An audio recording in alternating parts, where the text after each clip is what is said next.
Hi friends and families, welcome to free baking class by Alfin. இன்றைக்கி என்ன recipe பார்க்க போகிறோம்னா சாக்கோ சிப்ஸ் வந்து எப்படி செய்கிறது அப்படின்னு சொல்லிட்டு தான். இதை வந்து மோஸ்ட்லி நம்ம கடையில் தான் வாங்குவோம், ஆனால் ஈஸியாக வீட்டிலே இதை வந்து சிம்பிளாக செஞ்சிடலாம்.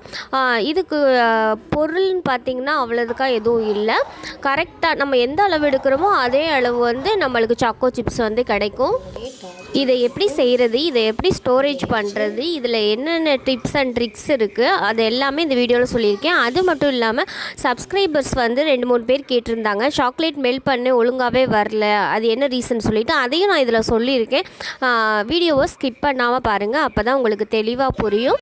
நிறைய பேர் வந்து கமெண்ட் பாக்ஸில் கேட்குறீங்க, இந்த ஃப்ரீ கிளாஸில் வந்து நாங்கள் எப்படி ஜாயின் பண்ணுறது அப்படின்னு. ஜஸ்ட்டு நம்ம சேனலை சப்ஸ்கிரைப் மட்டும் பண்ணுங்கள்.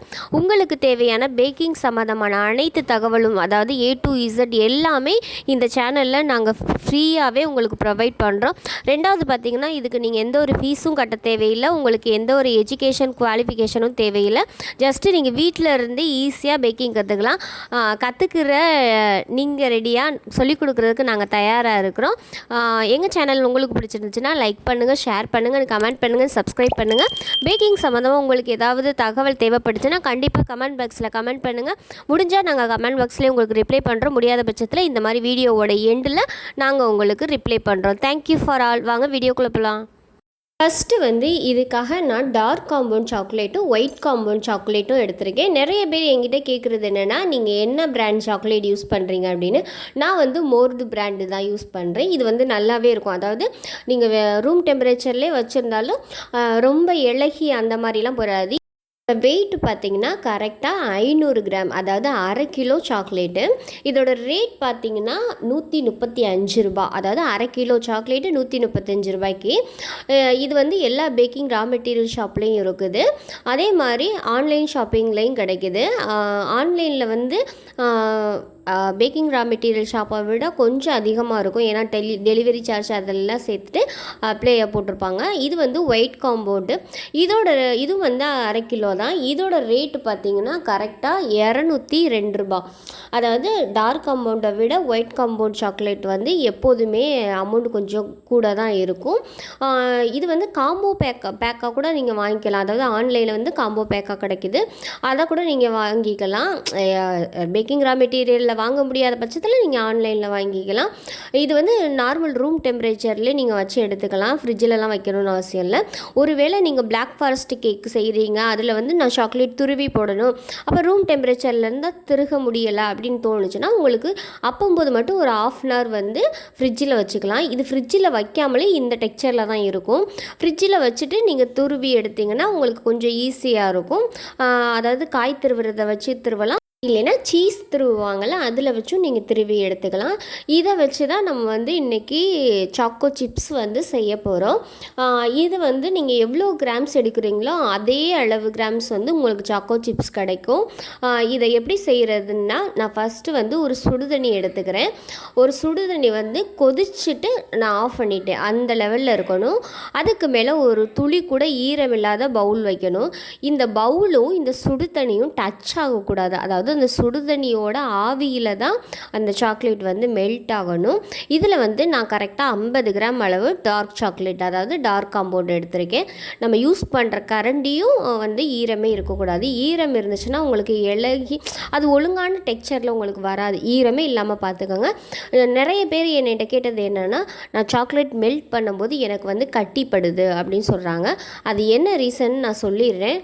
அதாவது அந்த சுடுதண்ணி பாத்திரமும் அந்த சாக்லேட் வச்சுருக்க பாத்திரமும் டச் ஆணுச்சுன்னா சுடுதண்ணியோட ஓவர் ஹீட்டில் வந்து சாக்லேட் வந்து கட்டிப்பட ஆரம்பிக்கும். இது வந்து 1வது பாயிண்ட்டு. 2வது பாயிண்ட் என்னென்னா, நீங்கள் மைக்ரோவேவ்லேயோ அப்படி இல்லைன்னா ஓடிஜிலையோ 10 minutes உள்ளே வச்சுட்டு நீங்கள் எடுங்க, அதுக்கப்புறம் நீங்கள் வந்து கிண்டினீங்கன்னா அது மெல்ட் ஆயிரும்னு சொல்லுவாங்க. அது வந்து ஓவர் டெம்பரேச்சரில் வச்சிங்கனாலோ அப்படி இல்லைன்னா ரொம்ப நேரம் மறந்துட்டு வச்சுட்டிங்கனாலும் அது வந்து கட்டி ஆயிரும். அதாவது அது மெல்ட் பண்ண முடியாது. அது வந்து கட்டி கட்டியாக தான் இருக்கும் நீங்கள் என்ன பண்ணாலும்.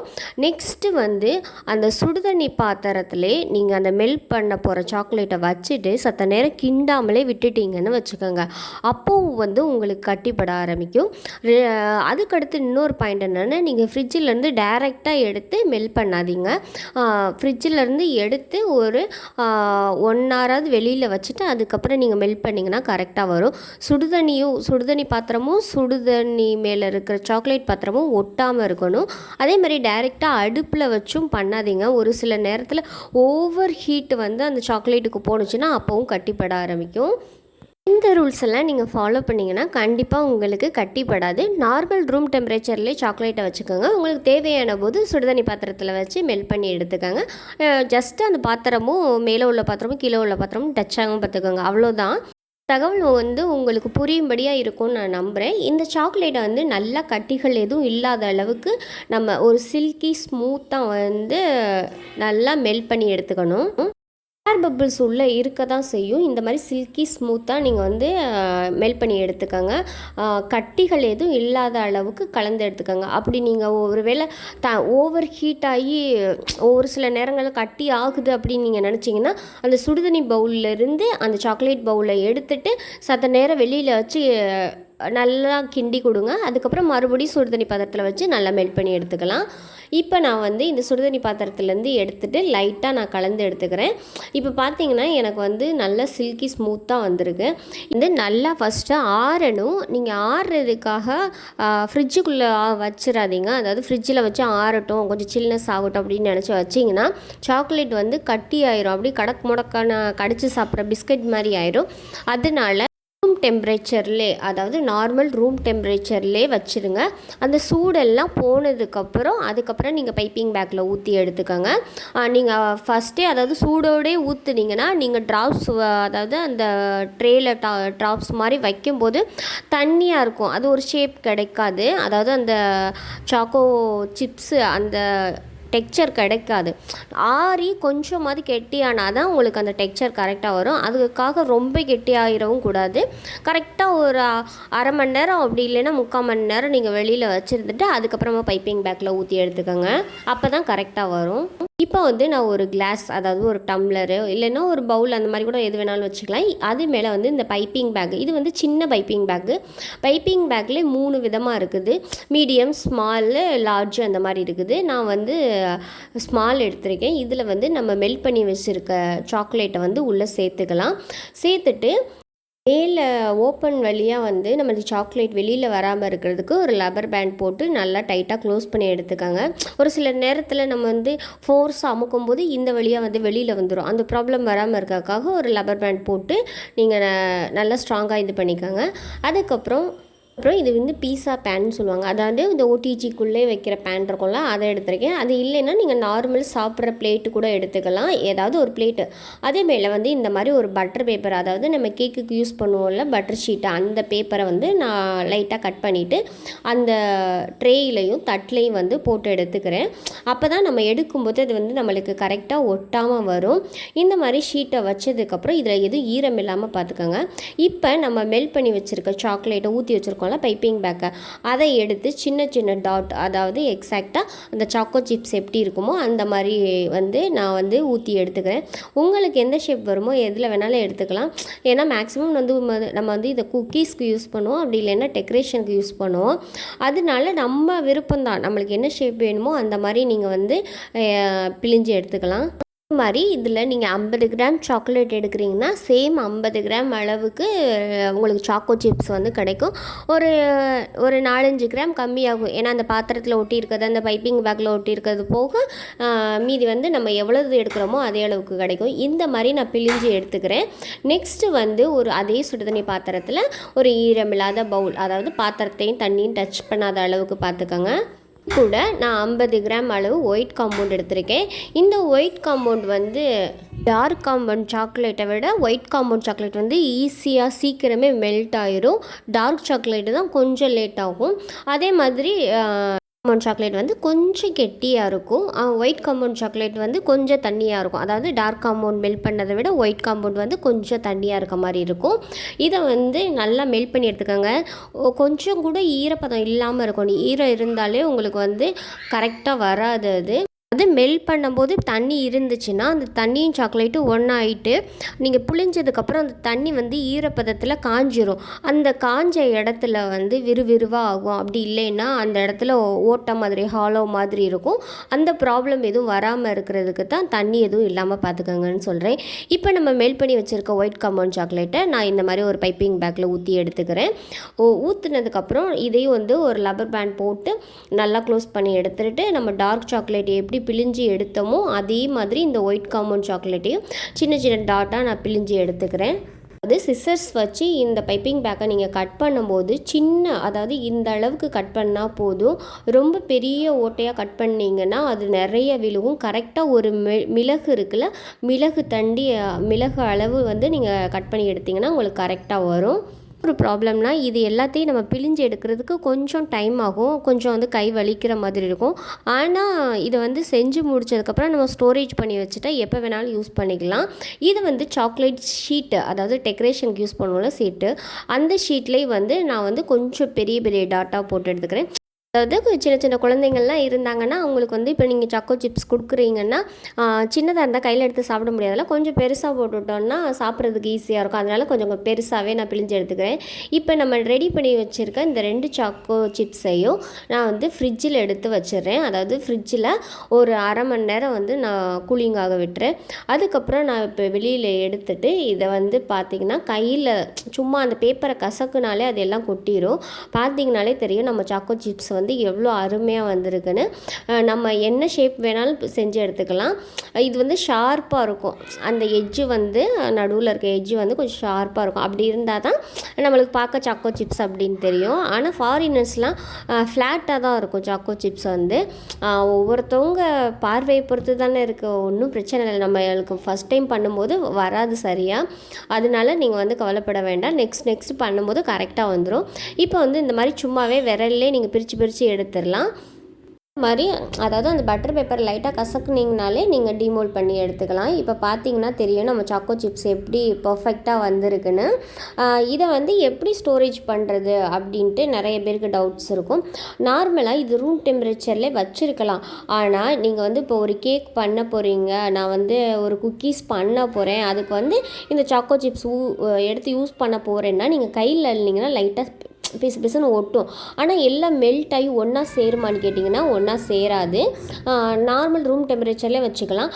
அதுவே நீங்கள் வந்து ஃப்ரிட்ஜில் வச்சு ஸ்டோர் பண்ணிங்கன்னா, அதாவது ஒரு ஏர் டைட்டான பாக்ஸில் போட்டு ஒரு கண்ணாடி பாக்ஸோ அப்படி இல்லைன்னா பிளாஸ்டிக் பாக்ஸு இல்லை டிஃபன் பாக்ஸில் கூட போட்டு நீங்கள் ஃப்ரிட்ஜில் வச்சாலும் நல்லா சலசலன்னு கேட்கும். அதாவது இந்த பளிங்கிகள்லாம் சலசலன்னு கேட்கும்ல, அந்த மாதிரி டெக்ஸ்சரில் இருக்கும். ஆனால் அதுவே ரூம் டெம்பரேச்சரில் இருக்கிறது அந்த மாதிரி சத்தம்லாம் கேட்காது, கிறிஸ்பியாகவும் இருக்காது. ஆனால் ஃப்ரிட்ஜில் இருக்கிறது கடித்து சாப்பிட்ற மாதிரி கிறிஸ்பியாக இருக்கும். உங்களுக்கு எது வந்து கம்ஃபர்டபுளோ அந்த யூஸில் நீங்கள் வச்சுக்கலாம். அதாவது ஃப்ரிட்ஜில் வேணுன்னா ஃப்ரிட்ஜில் வச்சுக்கலாம், இல்லை நார்மல் டெம்பரேச்சரில் வச்சுக்கிறதா இருந்தாலும் நார்மல் டெம்பரேச்சரில் வச்சுக்கலாம். ஒன்றும் பிரச்சனை இல்லை. நார்மல் டெம்பரேச்சரில் வச்சா இதோட டெக்ஸ்சர் மாறுமான்னு கேட்டிங்கன்னா கண்டிப்பாக மாறாது. ஆனால் கையில் எடுக்கும்போது லைட்டாக பிசுன்னு ஒட்டும், அந்த அளவு இது மட்டும்தான் இருக்கும். இதை வீட்லேயே நம்ம வந்து செம்ம ஈஸியாக செஞ்சிடலாம். ஃபஸ்ட்டு வந்து சப்ஸ்கிரைபர் கொஸ்டின், ஒயிட் காம்பவுண்ட் என்ன பிராண்ட் யூஸ் பண்ணுறீங்க சிஸ்? நான் ஒயிட் சாக்லேட் மெல்ட் பண்ணால் ஒழுங்காக வரவே மாட்டேங்குது, அதாவது மெல்ட் ஆக மாட்டேங்குது, கட்டியாக இருக்குது, இது ப்ளீஸ் ப்ராப்பர் வீடியோ போடுங்க அப்படின்னு சொல்லிட்டு ஒரு சப்ஸ்கிரைபர் கேட்டிருந்தாங்க. அவங்களுக்கு தான் நான் இந்த வீடியோவுக்கு முன்னாடியே சொல்லியிருக்கேன். அதாவது டார்க் சாக்லேட்டை வந்து எப்படி மெல்ட் பண்ணணும், ஒயிட் சாக்லேட் எப்படி மெல்ட் பண்ணணும், அவங்களுக்கு இந்த தகவல் வந்து யூஸ்ஃபுல்லாக இருக்கும்னு நான் நம்புகிறேன். இன்னும் சந்தேகம் இருந்துச்சுன்னா தயவுசெய்து கமெண்ட் பாக்ஸில் வந்து கேளுங்க. ஏன்னா சந்தேகத்தை கிளியர் பண்ணுறது தான் ஒரு டீச்சிங்கோட வந்து பெஸ்ட்டு இதுன்னு சொல்லுவேன்னா. ஏன்னா நீங்கள் சந்தேகத்தோடு இருந்துட்டு தவறாக செஞ்சீங்கன்னா ஒரு மாற்றம் வந்தாலும் அது நான் சொல்லி கொடுத்ததுனால வந்துச்சுன்னு தான் நான் நினைப்பேன். ஏன்னா நான் வந்து இன்னமும் டவுட்டை வந்து கிளியர் பண்ணியிருக்கணும் அப்படின்னு தோணும். அதனால நீங்கள் எவ்வளோ டவுட்னாலும் தயவு செய்து வந்து கமெண்ட் பாக்ஸில் கேளுங்க, நான் உங்களுக்கு ரிப்ளை பண்ணுறேன். நெக்ஸ்ட்டு வந்து இன்னொரு subscriber normal truffle and premium truffle price எப்படி ஃபிக்ஸ் பண்ணுறது அப்படின்னு கேட்குறீங்க. அதாவது நார்மல் ட்ரஃபிள் வந்து நார்மலாக விப்பிங் க்ரீம் வச்சு பண்ணுவோம். அதுவே ப்ரீமியம் ட்ரஃபிள் வந்து விப்பிங் க்ரீம் ஃப்ராஸ்டிங் பண்ணுறோம்ல, அதுக்கு பதிலாக சாக்லேட்டையே விப்பிங் க்ரீமாக மாற்றி நம்ம வந்து ட்ரஃபிள் கேக் பண்ணுவோம். அதோட ஒரிஜினல் ரெசிபி நான் வந்து போடுறேன். ஒவ்வொரு ஏரியாவுக்கும் ஒவ்வொரு ப்ரைஸ் வேரியேஷன் இருக்கும். விப்பிங் க்ரீம் யூஸ் பண்ணி பண்ணுறது ஒரு 1/2 kg 500க்கு நீங்கள் சேல் பண்ணுறீங்கன்னா, அதை விட நீங்கள் ப்ரீமியமாக சேல் பண்ணுறது வந்து ஒரு 799 அல்லது 899 அந்த ரேஞ்சுக்கு வந்து நீங்கள் சேல் பண்ணலாம். அதுவே ரிச்சான ஏரியாவாக இருந்தால் ஒரு 999க்கு கூட நீங்கள் சேல் பண்ணலாம். அது அந்தந்த ஏரியாவை பொறுத்து தான் அந்த ப்ரைஸ் வந்து ஃபிக்ஸ் பண்ண முடியும். கரெக்டாக நம்ம வந்து ஃபிக்ஸ் பண்ணி சொல்ல முடியாது. ஏன்னா அந்த ஏரியாவில் வந்து உங்களோட சேர்ந்த ஹோம் பேக்கர் வந்து இப்போ 799க்கு கொடுக்குறாங்கன்னா, நீங்கள் ஒரு 899 கொடுக்குறீங்கன்னா, அவங்க வந்து 799 உள்ளவங்கள்ட்ட தான் வாங்குவாங்க. அதாவது 799 ரூபாய்க்கு உள்ளவங்கள்ட்ட தான் வாங்குவாங்க. அதனால் உங்கள் சரௌண்டிங்கில் என்ன ப்ரைஸ் ஃபிக்ஸ் பண்ணுறாங்கன்னு ஃபஸ்ட்டு நீங்கள் பாருங்கள். அதுக்கு ஈக்குவலாக நீங்கள் வந்து ப்ரைஸ் ஃபிக்ஸ் பண்ணிங்கன்னா உங்களுக்கு வந்து கஸ்டமர் நிறைய பேர் வருவாங்க. ஃபஸ்ட்டு வந்து நம்மளுக்கு டேஸ்ட்டு தான் பர்ஃபெக்டாக கொடுக்கணும். டேஸ்ட்டு நீங்கள் ஒரு கஸ்டமருக்கு பர்ஃபெக்டாக கொடுத்துட்டாலும் நெக்ஸ்ட்டு கஸ்டமர் வந்து ஆட்டோமேட்டிக்காக உங்கள்கிட்ட வருவாங்க.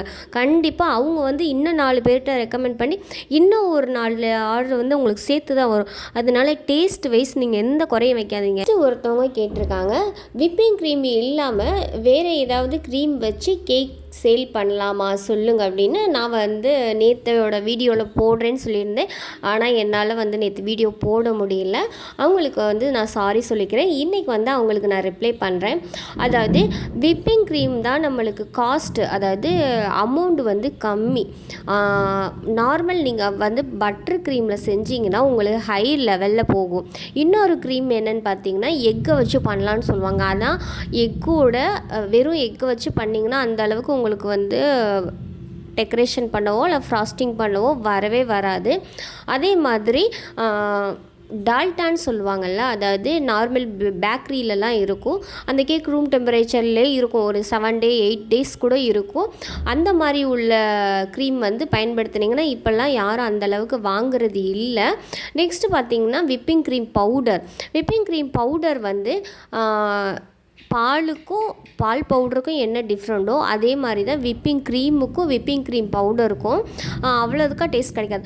உங்களுக்கு விப்பிங் க்ரீம் கிடைக்கலைன்னா ஜஸ்ட்டு வந்து உங்கள் ஏரியாவுக்கு பக்கத்தில் இருக்கிற பேக்கரியில் கண்டிப்பாக வந்து க்ரீம் கேக் இருக்கும். அந்த க்ரீம் கேக் கடையில் போய்ட்டு அந்த கஸ்டமர்கிட்டையோ இல்லை அவங்க யார்கிட்டையோ தெரிஞ்சவங்கள்ட்ட இந்த க்ரீம்லாம் எங்கே வாங்குறீங்கன்னு கேட்டிங்கன்னா கண்டிப்பாக சொல்லுவாங்க. அந்த ஷாப்லேயே நீங்கள் விசிட் பண்ணி வாங்கிக்கலாம், ஒன்றும் பிரச்சனை இல்லை. பொறுத்த வரைக்கும் விப்பிங் க்ரீம் தான் சேல் பண்ணுறதுக்கும் வந்து பர்ஃபெக்டாக இருக்கும். பட்டர் க்ரீம் வந்து ப்ரைஸ் வந்து அதிகமாக இருக்கும். இல்லாமல் டால்டா க்ரீமும் சேல் பண்ண முடியாது. முடிஞ்ச அளவுக்கு நீங்கள் விப்பிங் க்ரீம்லேயே பண்ணி சேல் பண்ண பாருங்கள் சிஸ்டர். வேறு ஏதாவது உங்களுக்கு தகவல் தேவைப்படுச்சுன்னா கண்டிப்பாக கமெண்ட் பாக்ஸில் எல்லாருமே கமெண்ட் பண்ணுங்கள். நான் உங்களுக்கு முடிஞ்ச அளவுக்கு உங்கள் டவுட்டை நான் வந்து கிளியர் பண்ணி உங்களை பெஸ்ட்டு ஹோம் பேக்கராக்குறது என்னுடைய வேலை. ஃபார் ஆல் நம்ம ஃபேமிலி வந்து பெருசாகிட்டே போகுது. இப்போ வந்து 5.5K அந்த லெவலில் இருக்குது. இந்த சப்போர்ட் எல்லாம் உங்களால் தான். உங்களுக்கு ஃப்ரீயாகவே பேக்கிங் கற்றுக் கொடுக்குறதுல நான் ரொம்பவே சந்தோஷமாக இருக்கேன். நீங்களும் சந்தோஷமாக இருக்கீங்கன்னா கமெண்ட் பாக்ஸில் கண்டிப்பாக ஒரு ரெட் கலர் ஹார்ட்டை வந்து பின் பண்ணுங்கள். Thank you for all. எங்களுடைய சேனல் உங்களுக்கு பிடிச்சிருந்துச்சுன்னா லைக் பண்ணுங்கள், ஷேர் பண்ணுங்கள், கமெண்ட் பண்ணுங்கள், சப்ஸ்கிரைப் பண்ணுங்கள். உங்களுக்கு பேக்கிங் பற்றின ஏதாவது தகவல் தேவைப்படுச்சுன்னா கண்டிப்பாக கமெண்ட் பாக்ஸில் கமெண்ட் பண்ணுங்கள். உங்களுக்கு நான் முடிஞ்ச அளவுக்கு ரிப்ளை பண்ணுறேன். முடியாத பட்சத்தில் வீடியோவோட எண்டில் வந்து நான் சொல்கிறேன். Thank you for all.